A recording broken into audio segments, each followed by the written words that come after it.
We'll get on to that. But I'm also here because I have a book launch here on Friday night with 1,000 people coming. And guess what? The police are doing their usual tactics.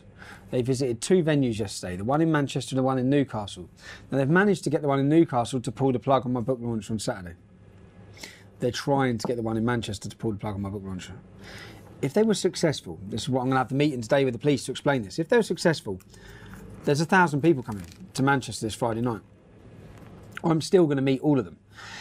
And if they're successful in cancelling the venue, if they were, I don't think they will be, but if they were, everyone would be refunded their money and I'll personally meet everyone and give them a free copy of my book. A signed free copy of my book. It will just be in Manchester City Centre. I'm staying in the Britannia Hotel, which in its day would have been a great hotel, but does a shit breakfast. Terrible breakfast. Anyway, let's have a butcher's at the paper, shall we? I didn't get the papers. Oliver got the papers. Double trouble there. Double blurring out. Barry Shearman has claimed better educated people voted to remain. Better educated people, middle class, want low wages. Okay? They benefit from immigration. Working class people are affected by immigration. It affects our standard of living. It affects the criminality where we live. It affects everything to do with our lives. So, of course, all these people in these leafy suburbs and villages, and of course they don't care. It doesn't affect them. It affects us. So, Mr. Shearman, you're a prick. Trump's ban blocked. So, Donald Trump tried to ban transgenders from joining the military. They've not allowed him. So, there will be chicks with dicks running around on the front line. Poppy clock. Stars can wear the tributes if the Germans agree. This, every time I see this, in 2000 and can't remember, 11, 12, when exactly this same argument. So what happened is, funny story. FIFA, I'm going to tell you the story. FIFA didn't allow England players to wear the poppy. Now, in response to that, we thought, right, where's FIFA's headquarters? Where's this Sepp Blatter? Where's he based? Switzerland, Zurich.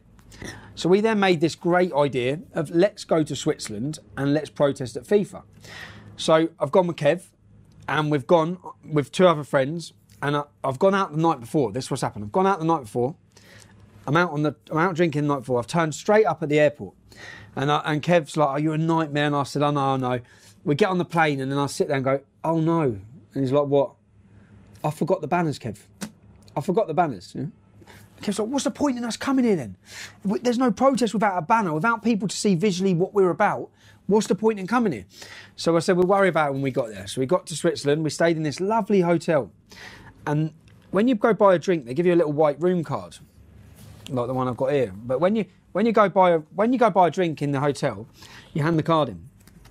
You don't pay any money. You just keep buying drinks. Now, Kev and that went out into the town. I stayed with all these Americans in the bar. I'd had a great night. From what I remember, a great night. I've come down in the morning and everyone was like, "Tommy, Tommy," and all these people were waving at me and shouting at me, and Kevin that were like, "Fucking everyone knows you." I said, "Oh mate, I had a good night here last night." I've gone with a card. I've said to get a breakfast. So they've took the card and they've said, "Sorry sir, you've done your limit on the card." I said, "What's the limit?" "It's €1,000, sir." I've done £1,000. The one that everyone's shouting my name. I've been there. I bought this whole hotel a drink last night, and I've gone back up to the stairs. I've walked in. Kev's still laying in there in the bed, and I said, "Kev, I've done £1,000 on this."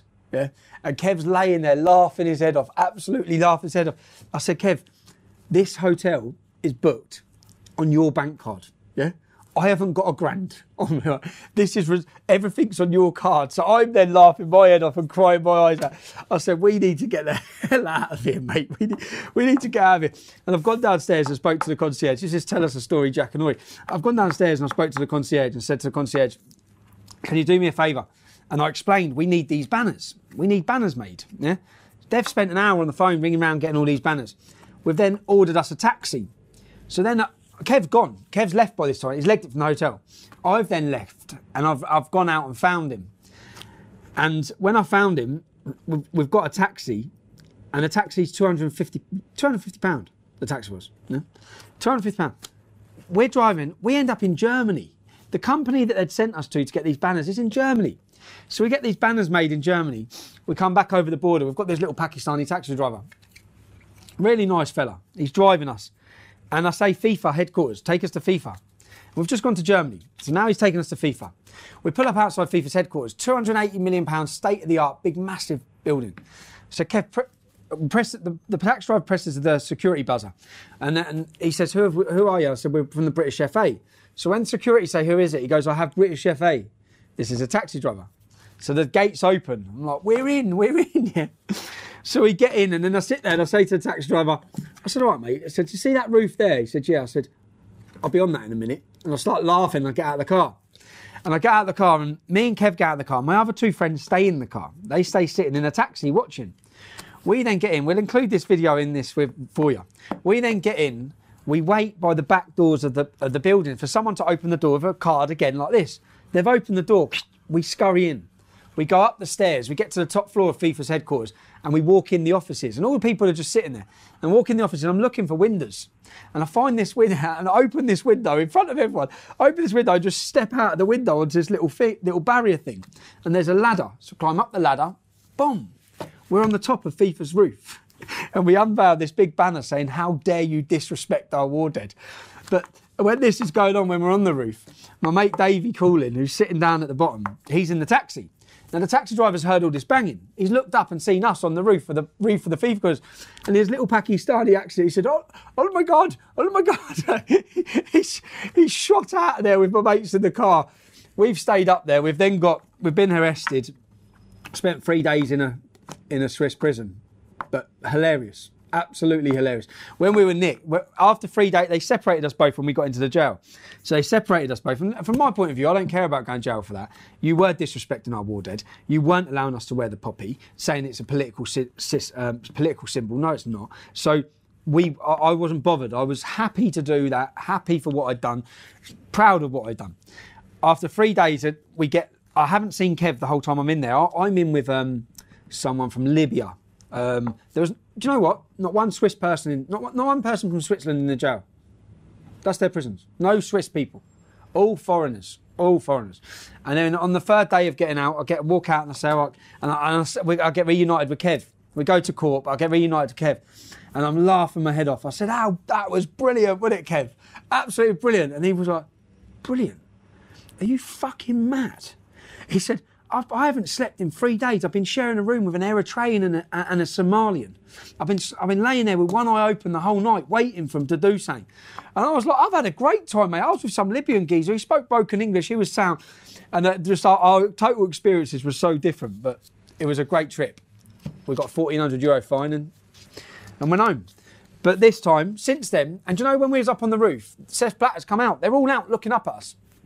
And the police have come. And when the police have come, I said, we're not getting off this roof until you tell us England can wear the poppy. Yeah. So we stayed up there. Then they've come back up and said, England can wear the poppy. Look at your news. Look at your news. And they'd sent a letter. They'd made a public statement saying that due to interference by the royal family, England can now wear the poppy. So they didn't give us any credit. Yeah. But then they've come up and we're on our phones looking for the news article. We're ringing home saying, can we wear the poppy? And they said, yeah, you can. So it was like, oh, sad. We didn't plan any of it. My feet were freezing. I had thin socks on. It was bitter cold, but it was a great crack. It was brilliant. Anyway, that's a long story for the paper, isn't it? That's for page 5. Terror lads 14.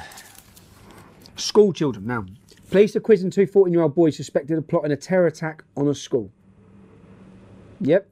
Officers detained the pair in raids on houses 2 miles apart. It followed reports of threats to the safety of staff and pupils at a secondary school in North Yorkshire, North Fallerton. Locals said police had told them they were looking at street view grabs on computers seized during their searches. Both boys were arrested as part of an ongoing police-led investigation on suspicion of preparing an act of terrorism. These 2 school kids, 14 years old, were going to commit terrorism at school. This is where we're at now, 14 years old. And of course, their mum and dads would say, oh, they were lovely, lovely, lovely children. This is all, yeah. A jihadi plotting a lone wolf terror. This is another terrorist attack. This is just the UK, of course. A jihadi plotting a lone wolf terror attack got bomb-making advice from a pharmacist he met on singlemuslim.com. Sorry. They swapped Islamic State execution videos. God, that really, that rivals Tinder, doesn't it? puts Tinder to shame. After they looked up, she advertised for a partner who fears Allah before anything else. Who the fuck is scared of some imaginary god? Who gets scared of that shit? These weirdos are scared. Fear Allah. Yeah, terrified, mate. And I want someone who can teach me new things. I'll teach you some new things, love. Mohammed, of course, Mohammed, of Derby, and some slag from Willesden, North London, deny preparing acts of terrorism. So they've gone on, they've met each other on the equivalent, the Muslim equivalent of Tinder, and rather than decide to meet in a hotel and get it on, they've decided to, what shall we blow up? How Islamic of them. What day is it today? Monday. Luton lost 3-0. 3-0, man. At home to Coventry.